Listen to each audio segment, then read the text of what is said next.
and Mark. Great. Show's yours. Are we ready to go, V? Thanks very much, V, and morning, everyone. Thanks so much for so many people taking the time to attend this webinar. If some of you are struggling to hear, in the original invite there was a dial-in details for phone. It might be easier to join using your phone. So we've got a fairly packed agenda. I'm going to talk to you about the background to the campaign that we're launching today, the Back to Health campaign. Paddy Hanrahan, who many of you will know, our Director of Strategy, will talk about the support and the tools that Helpforce have developed to support the campaign. And then we've got Lucy Poulter and Becky Millward, who are going to share a couple of their case studies, and then we'll have a questions and answer session as well.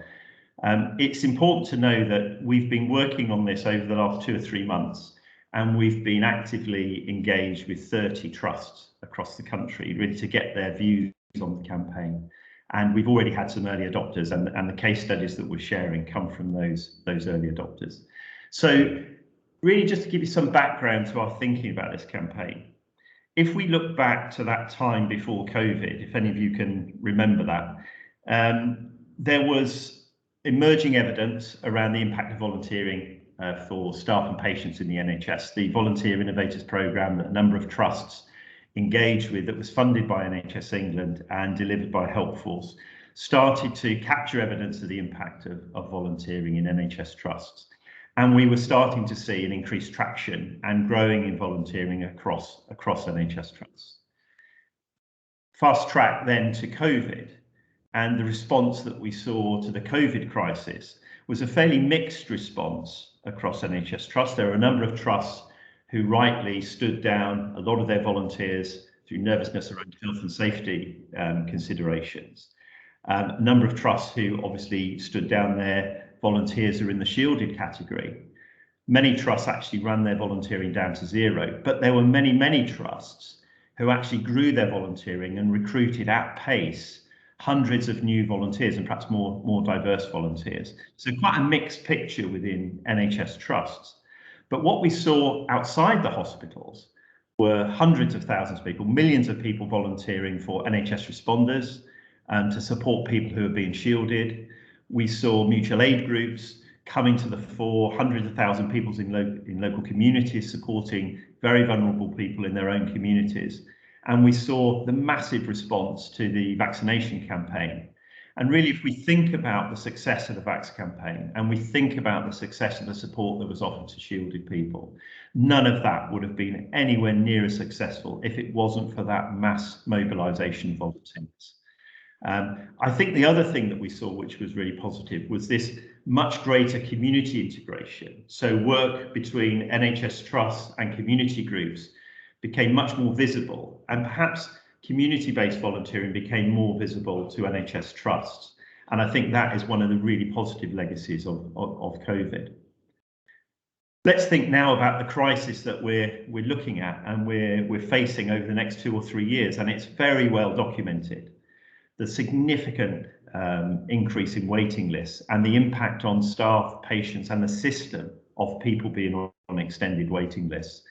And depending on whose estimates you look at, this is likely to be a challenge for the next 3 years. We're seeing significant problems around discharge and trying to get people safely out of hospital and safely settled in back home and staying at home. And we're seeing significant impact of staff burnout and staff challenges, both within primary care and within acute care. Now, when we look at this crisis going ahead, which arguably is going to last longer than the crisis we've just been through, we start to explore the plans that are being put in place and the plans that come from government and workforce planning that's coming out. And all of us at Helpforce are actually quite shocked that there's no mention of volunteers in those plans and the role that volunteers can play in tackling this crisis going forward. There's no mention of the much needed investment that's needed in volunteering infrastructure in NHS trusts. There's no mention of a mass scaling of volunteers going forward. And when you think about other public services that rely on volunteers to actually function, it's quite surprising that we don't have the same response to volunteering within the NHS. So if we look at the judiciary, magistrates' courts, education, police, fire service. All of those services are underpinned by a strong mobilising force of volunteers and rely on volunteers to function. And we feel that when we look back on the response to COVID and the essential role that volunteers played, it feels like a bit of a slap in the face that volunteers aren't being viewed as essential to the crisis as we move forward. And the role that volunteers play seems to have been forgotten. Now, I might be looking at this through the wrong lens. I might be missing something, but that's certainly the way we feel at Helpforce. And what we really believe is that if we're going to tackle the crisis going forward around waiting lists, discharge, staff burnout, that part of the solution has to be a wholesale scale of mobilisation of volunteers, a significant scaling up of the role of volunteers in intelligently designed roles, well thought through roles that are designed to tackle those challenges, that are integrated into the health and care pathway. But to do that, we need to see more investment in the volunteering infrastructure. VSMs can't do this on their own. VSMs are stretched to breaking point at the moment. We know through our network, we talk to 600 people in our network virtually every week, and all we hear is that they're at breaking point. We need a greater investment in that volunteering infrastructure, and we need to make the case for volunteers going forward to tackle this challenge. But we can't do this on our own. We can't do this without partners. Part of this campaign is to look to NHS trusts and community organisations who want to partner with us, but who want to share the ambition that we've got of that large-scale mobilisation of volunteers to tackle these challenges. We want partners who are interested in identifying a particular challenge they have in their community, their trust, their local area, their local neighbourhood, where they think volunteering can make the big difference at scale. We want to work with partners who've got leadership support for this. We want to work with partners who are happy to capture the data and champion the impact of what they're doing going forward. And we're looking to partners to champion the work that they're doing so that we can tell people about it and bang the drum about it. But we're looking for partners who are prepared to share their impact, which is really important to us. Now, we know that as things stand at the moment, people are stretched and we will need to provide support. So shortly, Paddy will talk to you about the tools that we've developed over the last 4 years. Everything we've done, it feels like everything we've done over the last 4 years is leading us to this big challenge, possibly the biggest campaign that we've been involved in to date. So we're looking at how we can provide support and resources to help people develop the business case for further investment in their volunteering. We've developed tools to help you measure your impact and gain insight and impact around your services. We've developed tools to help you adopt and adapt volunteering roles. We've expanded the network to include workshops and webinars to support people with this challenge and contain pre-prepared content and volunteer service guides that you can use to roll out. And we can help engage with the communications around this and our communications around the campaign. And alongside the practical work that we'll provide to partners, we'll also have a more public-facing challenge, which will focus on the need to invest in volunteering infrastructure, the need for volunteers to be part of the solution as we go forward, the need for volunteers to be integrated into the health and care pathway, and the need for volunteering to be heard at the top table. So that's the background to the campaign. We want to mobilise hundreds of thousands of volunteers with our partners to support 1 million people get back to health as a fallout from COVID.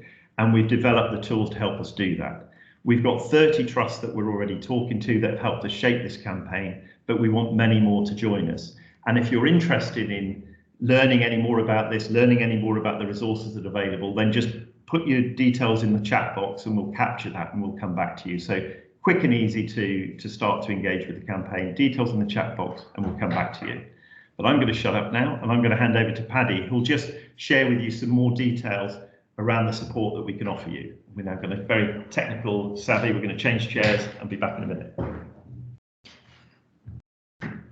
The hot seat.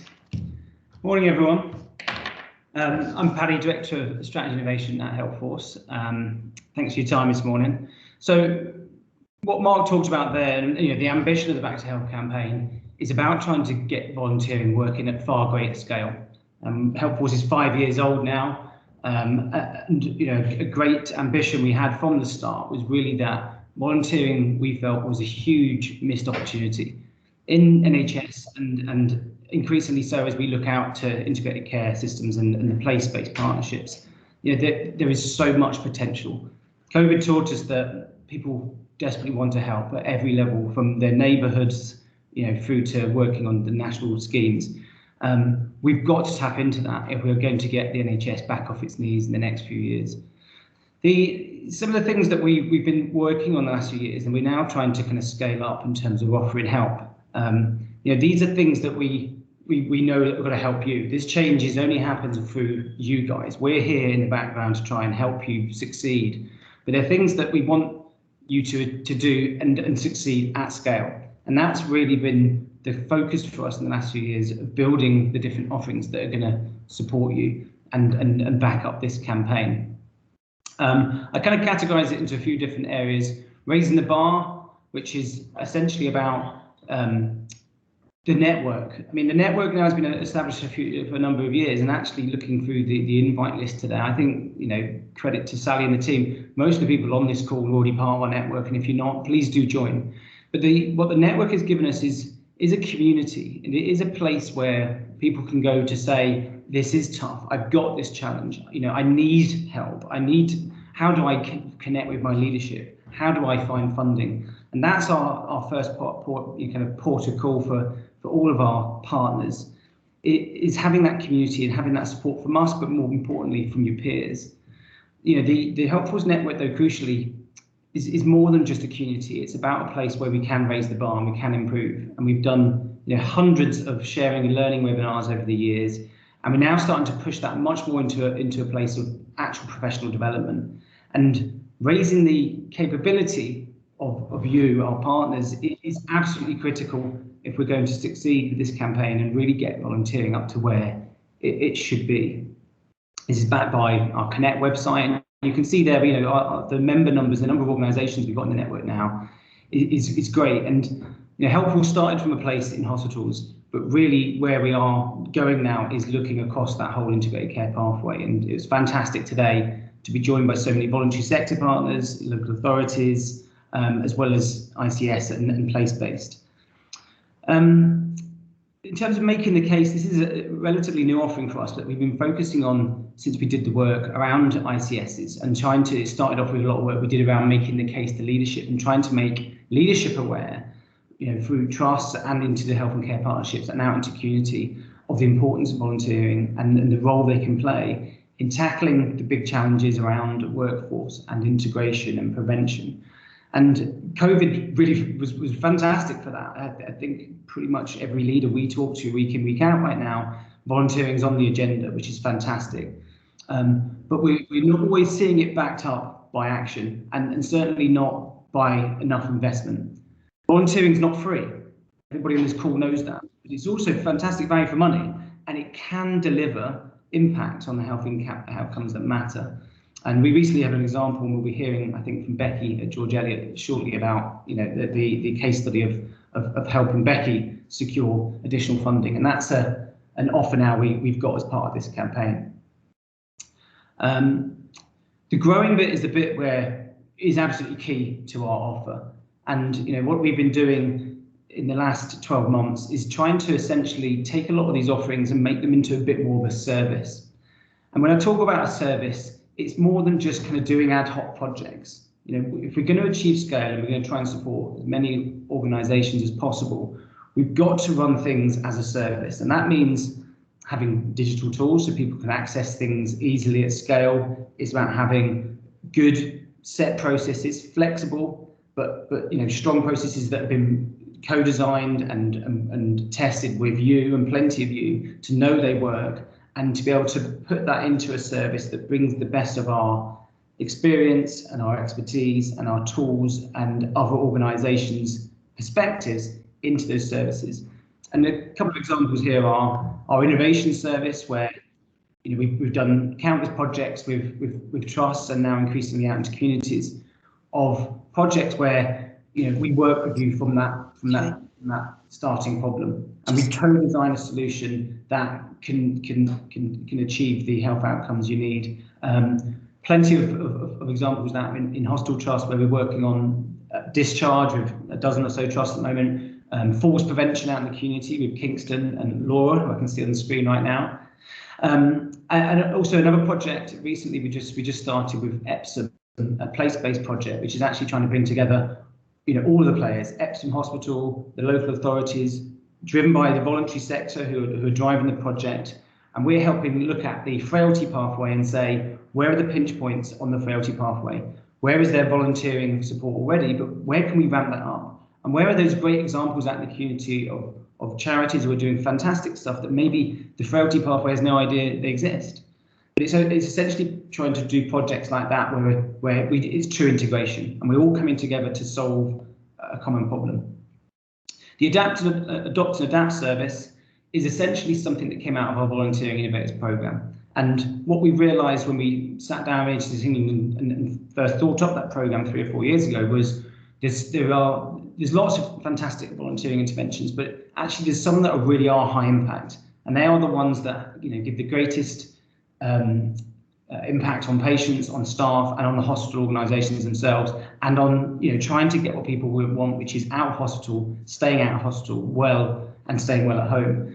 And we've taken some of those most high impact interventions and roles, we've packaged them up, and we've now got a kind of structured programme that we run in waves where trusts and in the future place-based organisations, charities can join us to look at trying to adopt these most high impact roles in a quick and effective way that not only gets the role established, but actually gets the staff on board, the leadership on board, gets the right impact measurements in place, trying to do it properly.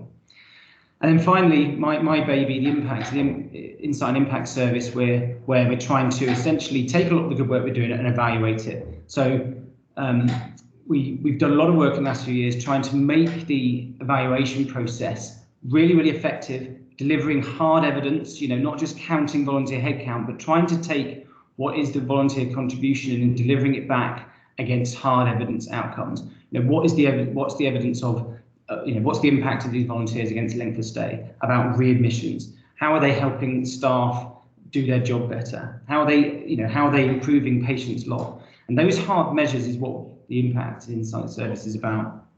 We kind of created this into a digital service that launched in May, and essentially we did that so we can serve more of you. Instead of just trying to do 5-6 evaluations a year, we want to get up to 40-50 a year. And at the moment we're in a great place with 25 I&I projects currently active.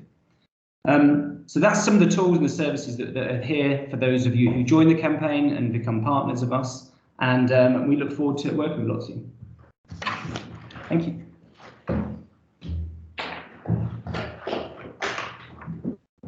Quick change. It was better than having Paddy sit on my knee. We've now got a couple of case studies to illustrate some of the work we've done with 2 of our partners. And I think the first one we've got lined up is Lucy Poulter from Salford, who's going to talk to us. So is Lucy there, B? Yeah. I'm here. Great stuff. Over to you, Lucy. Okey-dokey. So thanks first of all for inviting me to speak today about my experiences working with Helpforce.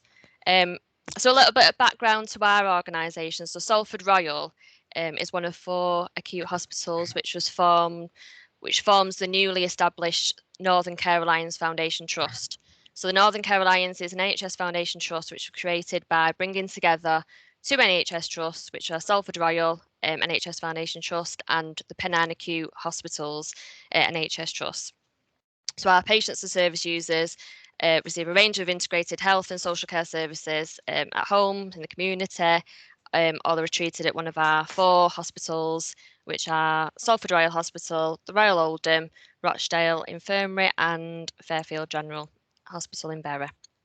So we've got a team of around 20,000 staff within our organisation. We provide a range of community hospital services to over 1 million people across Bury, Oldham, Rochdale and Salford, as well as providing more specialist care to patients across Greater Manchester and beyond.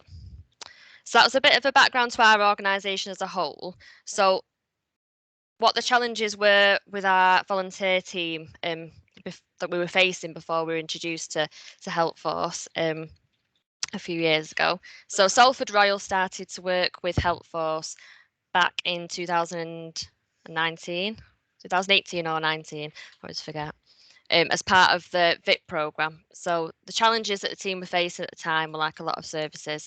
So lack of investment from the trust to grow volunteering. We didn't have the insight to work strategically.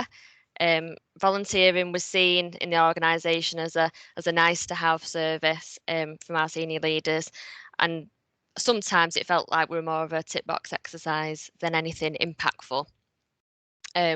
We had initial ideas and passions for these roles that will improve services for our patients. But I suppose it comes down to that chicken and that egg dilemma, doesn't it? So what comes first, the investment to establish a project, or the evidence to prove that it's worth investing in? So one of the first things that Helpforce did for us was to introduce us to other VSMs across the country. So they gave us a platform to discuss challenges in volunteering, change ideas, and the importance of high impact volunteering roles.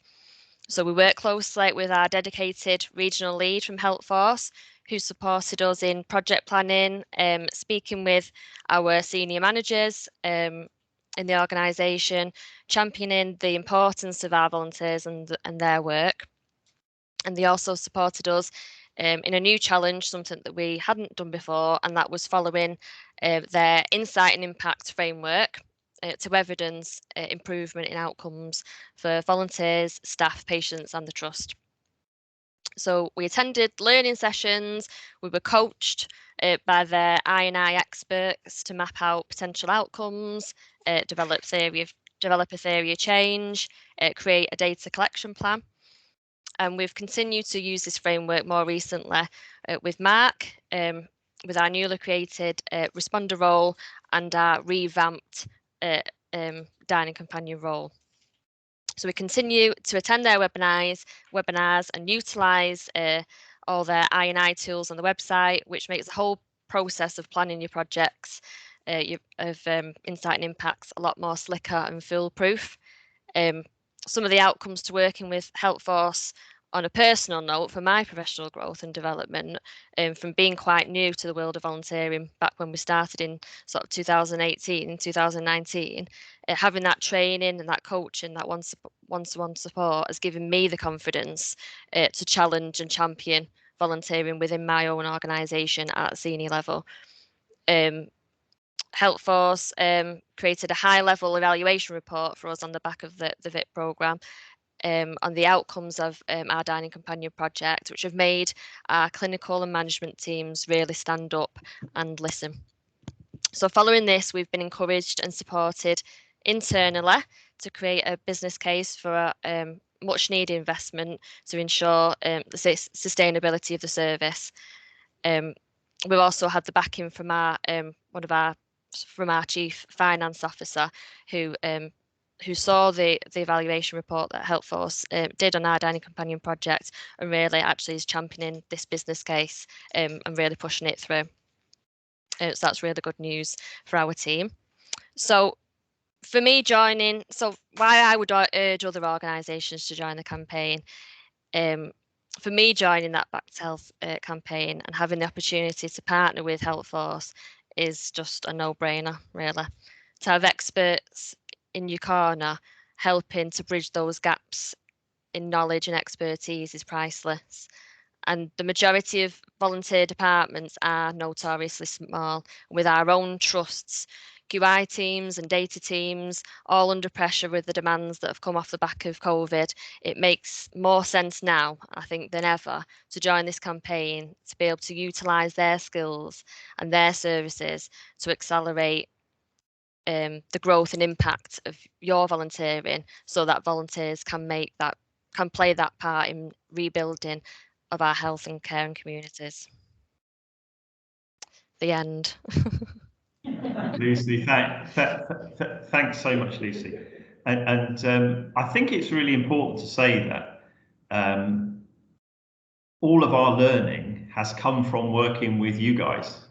So we've got the great privilege of having a network of hundreds of trusts and hundreds of folks like you, Lucy. And the unique position we've got is that we listen to all of you and we can put you all in touch with each other. But actually, the vast majority of our learning experience comes from the projects with you. So it's a two-way street. It's not just all one-way traffic. So thank you for taking the time to work with us. And you know, our passion and our commitment, as I keep saying, is about scaling volunteering and trust alongside you to help you do that. So thank you, Lucy. Well, you'll never get rid of us from this day forward, so you're stuck with us. That's starting to sound like a threat now. So no, that's brilliant. Thanks a lot, Lucy. And next up, we've got Becky Millwood from George Eliot. She's head of patient experience at George Eliot. So hopefully, Becky, I can see Becky there. Becky, over to you. Thank you.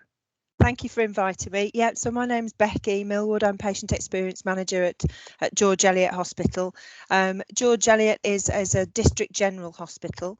So we have about 400 beds and about 1,500 staff, and we serve about 400,000 people. And most of our services are based on the one site. So just to give you an idea. Our story is very similar to Lucy's, to be honest.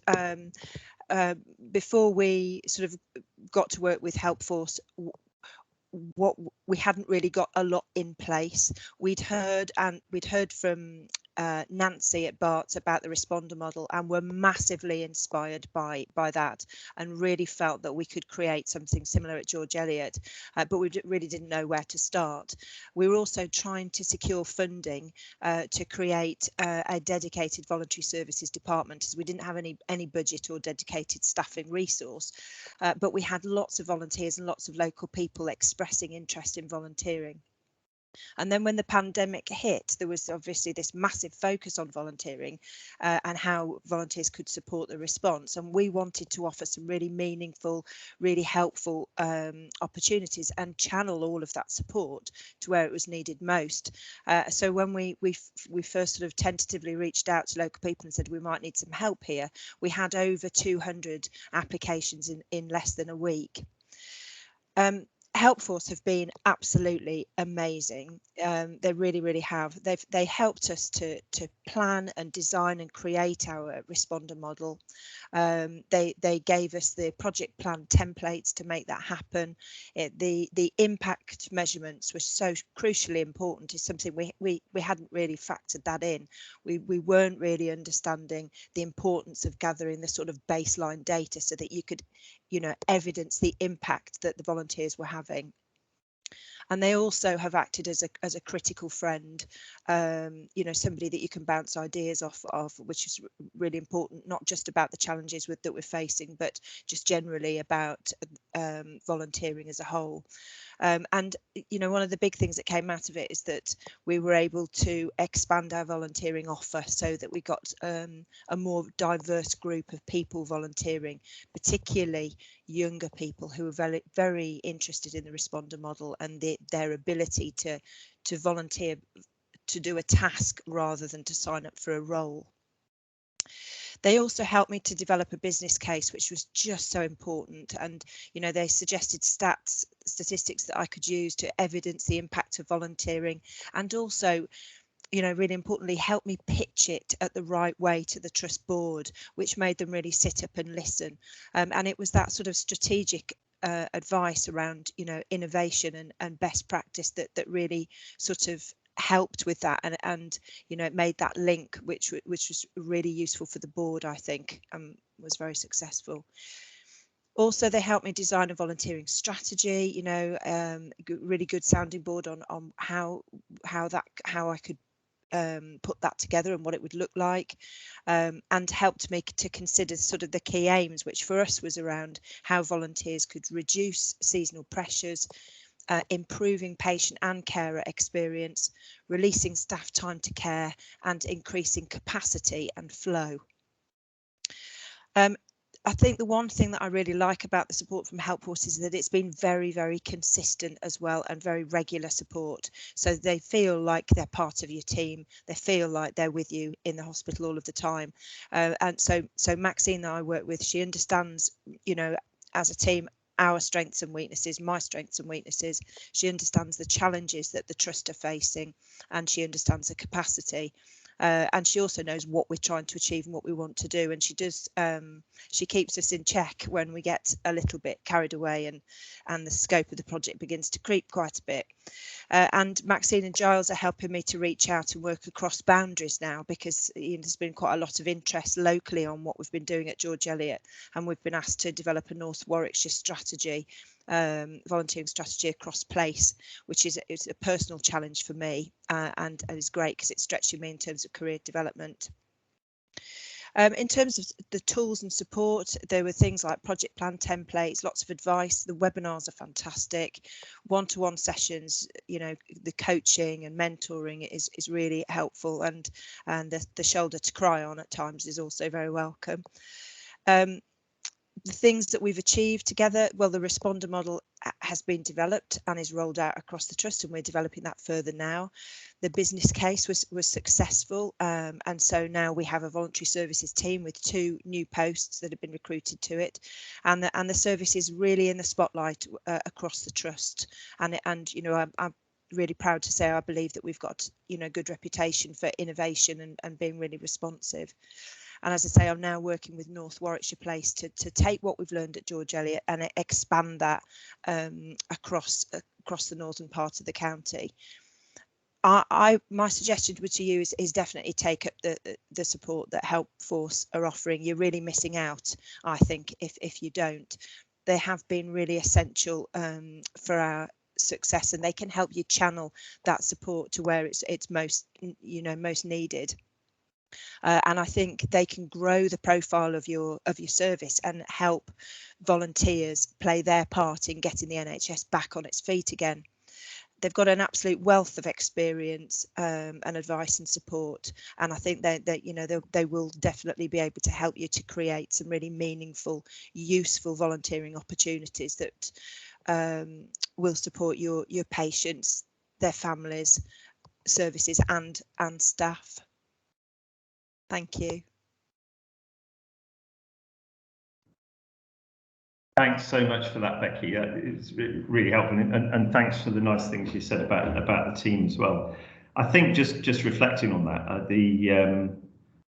Becky was on the original business case workshop. We had 12 volunteer leaders attend that business case workshop, and it was a real pleasure to be involved with it. Actually, I mean, my background, early background, is in finance, and I was really pleased to be able to work on that. But I learned so much from the volunteer leaders who were on that business case workshop, because I've never really presented business cases in the world that you know, and I think the trick to the way we've succeeded in this case wasn't because we had all the answers.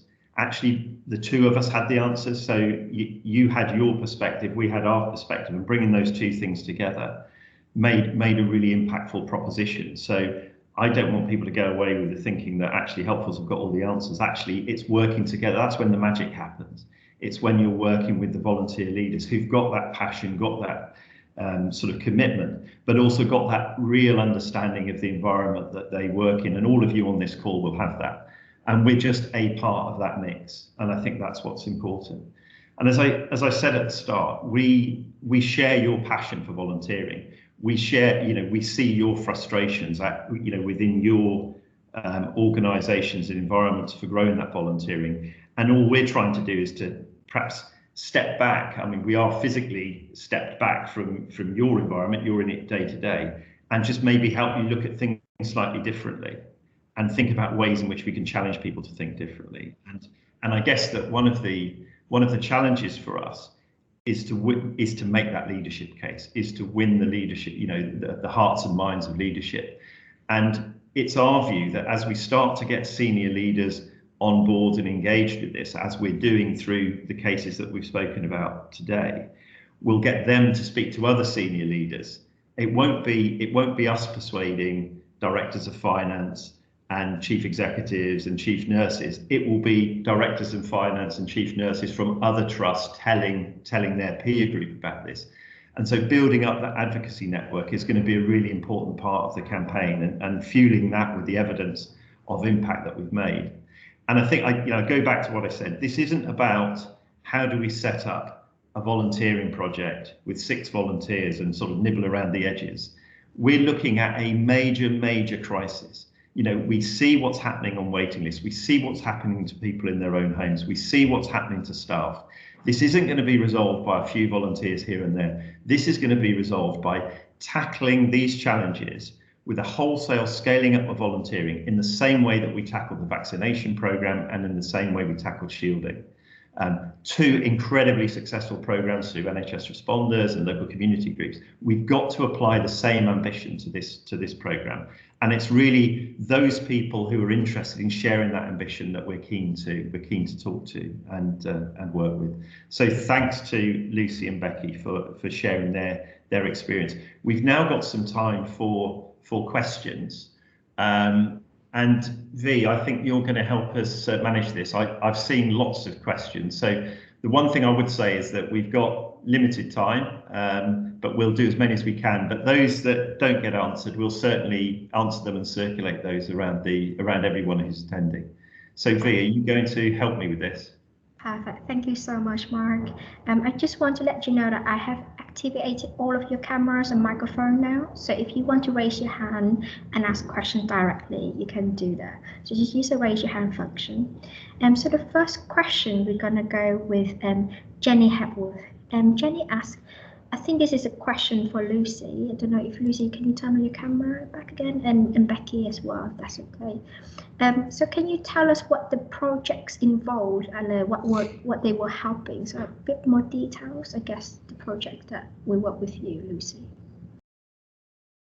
Yeah, so my project that Helpforce originally started me with was the Dining Companion project, and now the Helpforce helping with my Dining Companion project part 2, post-COVID, and the responder role. So we've adapted one of the responder roles. Perfect. Thank you, Lucy. Next question we have here from Jackie Frost. She's saying that they're trying to get waiting lists for sensory assessment down. They have the knowledge, but their offers of help have not been taken up by their local authority. Is this something that Helpforce could help with?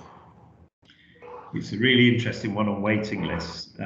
Clearly, waiting lists are a massive challenge across the NHS.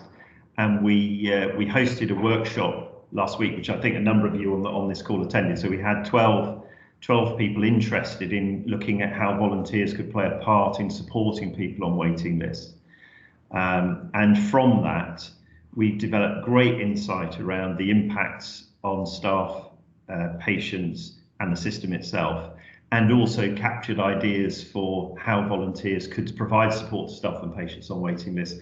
And the next step is to shape up our aim is to shape up 3 proposed model projects, and to look for a partner for each of those 3 to try and test a waiting list support project or a waiting well project. Now this specifically is looking at a particular area of support around sensory needs, and one of the things that we're doing as part of the campaign is to bring in partners from other charities. So we've got Mind on board. We've got the National Deaf Children's Society are really keen to be involved to look at ways in which we can create volunteering opportunities for people with hearing loss, and create a more supportive environment. And last week we also spoke to an autism charity about supporting how we better support autistic people in hospitals. So I think what we're doing is building a network of expertise. So where we have these challenges, we can bring the partners together to look at ways we can tackle that. So we'd be really interested to look at that very specific issue around waiting lists. So that would be an interesting one to explore. Thank you so much, Mark. And we just have a very short question from Heather Wright. Will you be holding a webinar on putting forward business cases for more resources? Yeah, we had the first one, well, probably a couple of months ago now, and the intention is that we have four specific workshops and webinars that underpin the Back to Health programme, and the intention is that we would run these probably monthly going forward. So we've got one on business cases, one on gaining leadership support, so the hearts and minds piece, one on the importance of insight and impact and structuring projects to capture more persuasive data, and the third one is on adopting, adapting volunteering interventions, so to help people think about how they might structure that. So the idea is that we'll promote those workshops and webinars through the network and run those once a month. Thank you, Mark. Next question we have from Penny Walker, Welsh Ambulance Service. Am I right that Healthforce is run by WCVA in Wales? We partner with WCVA in Wales, so we had a joint funded post in Wales. So Fiona, who's I don't know if Fiona's on the call. There's lots of people on the call, but Fiona, who's with WCVA, was part funded by Healthforce and led a lot of the work in partnership with WCVA in Wales, and we've got great relationships with them. And actually, it's really important that we work through partners. That, you know, Healthforce is a very small charity. There's only 12 of us, and we try to leverage our impact as much as we can through partners like WCVA, but also through the digital tools we're developing as well. So partners are really important, and WCVA is a really important partner in Wales, obviously. Thank you, Mark. And next question we have from Laura Green. How sustainable is Healthforce funding? Are you with us for a long term? It's a very good question, Mark. It's a really good question. I mean, funding is an ongoing challenge. So we've got funding. We've funded by a number of trusts, and part of the Back to Health programme is a fundraising programme that goes alongside that. So you know, we're as sure as any charities can be at the moment of their future, and things like the evidence that we capture from the projects we work on enable us to encourage more funders to support us as we go forward. But we've tested the Back to Health proposal with 3 large funders and had really positive responses from them, and we've got bids in with them at the moment. But it's all down to fundraising. We need funders as much as we need partners, and we need evidence for those funders in the same way that you need evidence to make your cases internally. But yeah, as far as funders are there, we will be chasing them down for the money to support this work. Thank you so much, Mark. Next question we have is from Charlie Johnston. As part of this work, what importance is put on the personal development and investment of volunteers? So of the volunteers themselves. Yes. I think, yeah. So I think what we're really championing is the importance of well-structured, what we call intelligently designed roles, so that we have roles which have training associated with them. So there's a development opportunity for volunteers going into those roles. There's training associated with that, which is really important. One of the things that we've learned, particularly, I'm not saying exclusively with the younger volunteers that we see coming on, but younger volunteers want to experience some self-development. They want to have training. They want to be supported. And there is no doubt that those volunteer roles where there is that support are more likely to be sustainable and are more likely to have volunteers staying in them. So that importance of volunteer development through training, through doing roles which have a demonstrable impact is really important. Measuring the impact that and measuring the impact on volunteers themselves. Voices off from Paddy, but you know, we will always have the message on impact, which is really important. And I think people want to see that impact. I think where volunteers are in, somebody said, sort of tick box roles or just on fringe roles where they don't really feel they're making a difference, that's where they lose interest. Having roles which are designed to make an impact, where the impact can be demonstrated, are the things which will keep volunteers engaged and excited about being part of it. Absolutely. Thanks so much, Mark. Next question we have from Tracy. She's very interested in a national problem, celiac disease. diagnosis and support. Part of the issue is support and education in the primary care network, as well as community awareness. How can we best involve volunteers here? Is this the sort of thing Healthforce can support us with? Yeah, I think the celiac disease is, a number of my friends actually suffer celiac disease. I think that's, again, quite a specialist area, but one where we could reach out. I mean, there are a couple of significant charities who support people with celiac disease. Maybe that's something we could look to explore at a local level. I mean, the model that we like to use is when something new comes up and we think there's a large scale problem, and I think, you know, that's one of those hidden problems. There's a large scale problem. Then actually reaching out to a national charity who's interested in bringing their expertise into the mix to work alongside a trust and maybe work alongside some volunteering to come up with a solution that could then be scaled. And it's that scaling point which is important to us. I think if that was a possibility, then we would be very interested in exploring it. Thank you so much, Mark.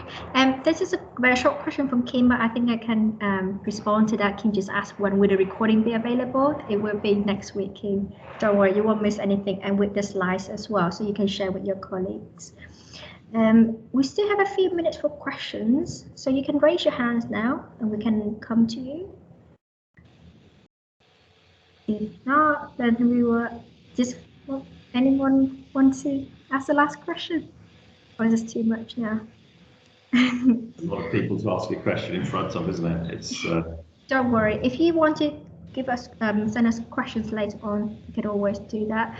I'm just gonna pop on this last slide with our details. But while you're doing that, I just wanted to say a massive thank you to everyone for taking the time to. Join this webinar. I realise that everyone's incredibly busy, and I also want to thank everyone for expressing an interest in the chat box.